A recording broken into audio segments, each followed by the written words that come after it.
Shalom sahabat Alkitab, marilah kita memulai hari ini dengan perenungan akan firman Tuhan.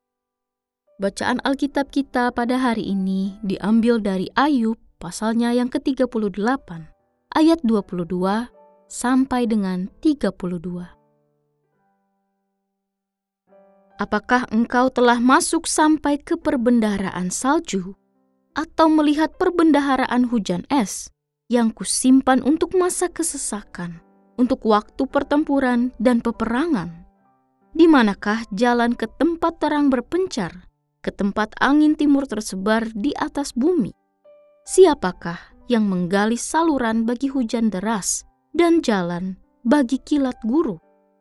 Untuk memberi hujan ke atas tanah di mana tak ada orang, ke atas padang tandus di mana tak ada manusia, untuk mengenyangkan gurun dan belantara, dan menumbuhkan tunas-tunas rumput muda. Apakah hujan itu berayah? Atau siapakah yang menyebabkan lahirnya tetesan embun? Dari dalam kandungan siapakah keluar air beku, dan embun beku di langit? Siapakah yang melahirkannya? Air membeku seperti batu, dan permukaan samudra dalam mengeras. Dapatkah engkau memberkas ikatan bintang kartika dan membuka belenggu bintang belantik? Dapatkah engkau menerbitkan rasi bintang pada waktunya dan memimpin bintang biduk dengan pengiring-pengiringnya? Sahabat Alkitab, seorang anak kecil bertanya kepada ayahnya, "Ayah, mengapa salju turun dari langit? Siapa yang menaruhnya di sana?" Sang ayah tersenyum, mencoba menjelaskan dengan ilmu pengetahuan sederhana. Tetapi anak itu kemudian bertanya lagi, "Tapi kenapa Tuhan tidak menaruh salju di padang pasir saja?" Ayahnya terdiam. Ia menyadari bahwa tak semua pertanyaannya dapat dijawab dengan sempurna. Demikianlah cerminan jiwa Ayub yang penuh gejolak, ingin tahu dan menggugat. Namun, dalam pasal yang ke-38 ini, Tuhan menjawab, bukan dengan pembelaan, melainkan dengan pertanyaan yang memberi didikan. Dalam bahasa puitis dan metaforis, Tuhan menggambarkan fenomena alam seperti salju dan hujan sebagai komoditas surgawi. Seakan ia menyimpannya di gudang raksasa di langit. Salju dan hujan bisa menjadi berkat bagi bumi, tapi juga sebagai alat penghakiman ilahi. Bahkan hujan yang turun di tanah tandus menunjukkan bahwa kasih karunia Tuhan tak terbatas hanya pada wilayah yang dihuni manusia. Alam tunduk pada desain dan waktu ilahi. Bahkan badai pun berjalan pada jalur yang ditetapkan. Tak ada yang acak. Ini adalah jawaban dalam bentuk didikan. Allah mendidik dengan menyadarkan.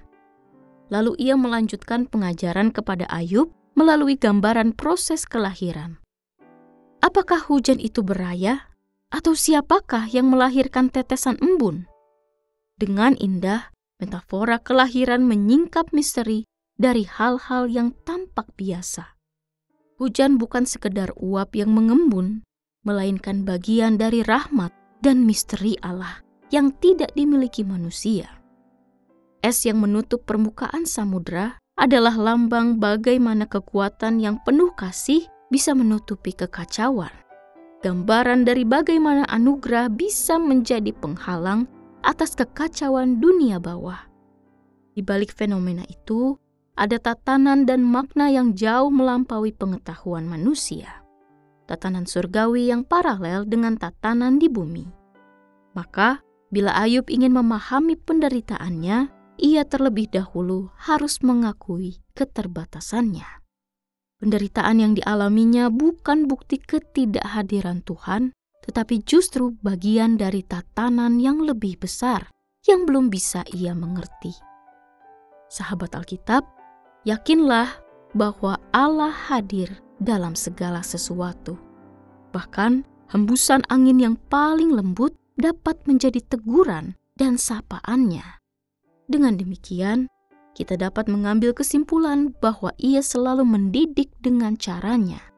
saat hidup menjadi begitu berat karena pergumulan kita, yakinlah bahwa Allah selalu bekerja.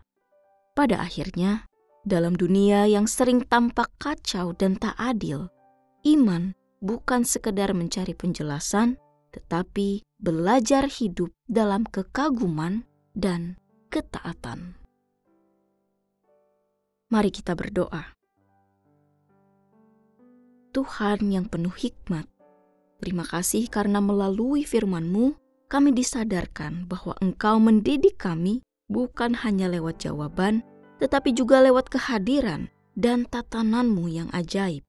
Biarlah setiap pertanyaan kami berubah menjadi kekaguman dan setiap pergumulan menjadi kesempatan untuk makin dekat kepada Engkau. Di dalam nama Tuhan Yesus kami berdoa. Amin.